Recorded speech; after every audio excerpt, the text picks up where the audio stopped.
Thank you, Councilman Bunch. Listen, Jim. My name is Pete Brown, co-founder of the Roanoke Park Conservancy. With me tonight, Lance Klein, the president of the Roanoke Park Conservancy. Our organization is celebrating this year 10 years of service to Midtown's jewel of a park, 38-acre Roanoke Park. 10 years ago, Roanoke Park was very much a divider, and through the efforts of all the neighbors in Valentine, Roanoke, Volker, and Coleman Highlands, that park that was a divider is now a connector. In fact, it's an anchor for families all over Midtown and for families in Kansas City. We have been very fortunate over the last decade to have wonderful support privately as well as public support from the city to improve and enhance this jewel for now and for the next generations. And I will turn it over to Lance to tell you about the project that we are asking for today. Thanks, Pete. Last year we requested funding and received partial funding to build an accessible nature trail, to build the nature trail surrounding the sport court and adjacent the limestone bluff that's there. And along with that nature trail, we'll provide some pollinator gardens and educational signage, as well as a small outdoor classroom.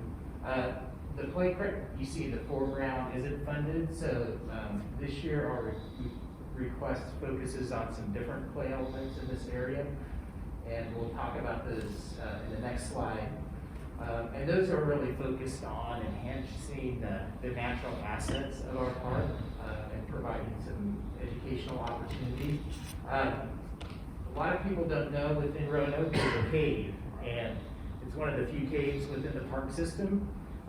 It's closed up right now though. It's been covered with stone. It goes back about 40 feet. It's about 16 feet wide and about 10 feet high. And we think, and we met with the Foundation for Missouri Caves and Karsts, they feel like it'd be great bat habitat, and we agree with that. We feel like it's a great asset to sort of teach the public about our geology and groundwater.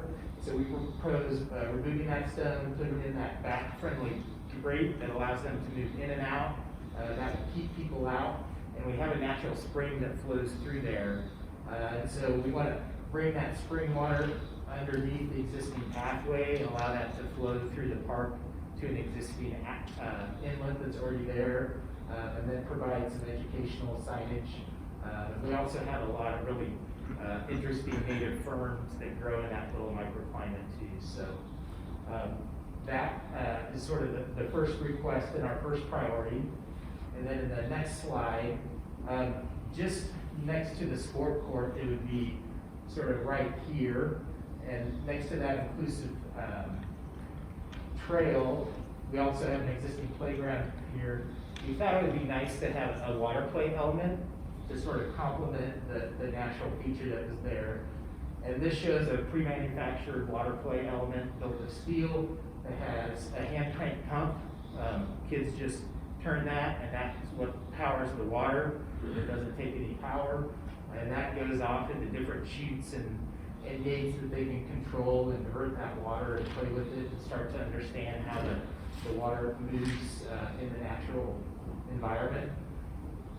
And then this next slide shows that sort of water feature in large. You can see the little kid operating the pump there, and kids can kind of climb around that. Within that, it also allows for two accessible places for wheelchairs to also interact with that water flow element. And then we feel like that would be a really unique feature within the park system as well, and sort of surrounded by the natural environment there. And then lastly, in this area, we have an existing staircase that goes up to the George Park School, and that's right at the playground there.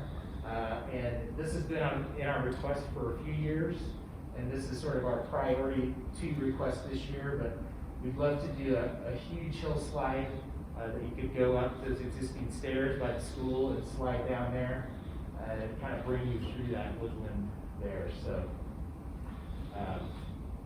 with that, I don't know, Pete, if you have anything else to add?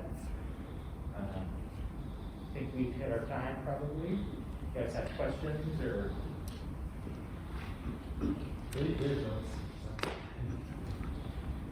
Would there be involvement with a conservation organization along with the Roanoke Park Conservancy with the bats and the other species? We would continue to coordinate with the Missouri Foundation for Kids in Carson. I think also Stephen Ryan from the Parks and Rec Department. We're open to other suggestions as well, but we thought those would be kind of the two main folks we would coordinate with. We have, over the years, had projects where we collaborate with the Missouri Department of Conservation as well, both Pal Gardens. We do a lot of collaborations and grant funding. In fact, we had the Bluebird project was with the Bluebird Society of Missouri. And we have acquired a few grants through Missouri DNR for some of the habitat planting we've done here. And the Conservancy plans on, just as we have kind of an all request, provided some in-kind construction work with KISSIC for some of the construction, as well as the Conservancy itself providing the plantings and some of the volunteer labor for the maintenance. Any feedback from the Parks Department? We've talked with Chad Hollingsworth, he's our project manager from Parks, about this. You know, some of the early conversations we had were actually having the water play elements that you see here next to the cave. And in those conversations, they felt like there may be confusion about the groundwater and the sort of potable water that was in the water play, and kids maybe drinking that. So we sort of reevaluated and thought that the location next to the nature trail and the playground would make a nice alternative location for the water play here, and then sort of the cave element there. So we've also met with them at the cave, sort of talked with them about our plans for that, and at least verbally they seem to be open to it. You know, they were concerned about people accessing it, so having that grate to sort of allow people to see in, bats to get in, to keep people out was kind of their main concern with that. And we're hopeful with this water play element, you know, since it is water sort of hand powered, we're hoping it doesn't really require a filtration system. We can just let that water sort of passively irrigate the planting beds around there. It's not going to take a lot of infrastructure and maintenance to keep it moving. So. Thank you. Do you think that there is additional leverage funding opportunity with the MVC this year with this application? I don't know, Chris, do you know the timeframes for those? I do not. I know that MDC has a, urban conservation grants, and I think it's like an open, ongoing grant process. I don't think that there's like a, quarterly deadline. So that is something we could try to explore. Yeah, that's a suggestion. Thank you, wonderful. Okay, great, thanks.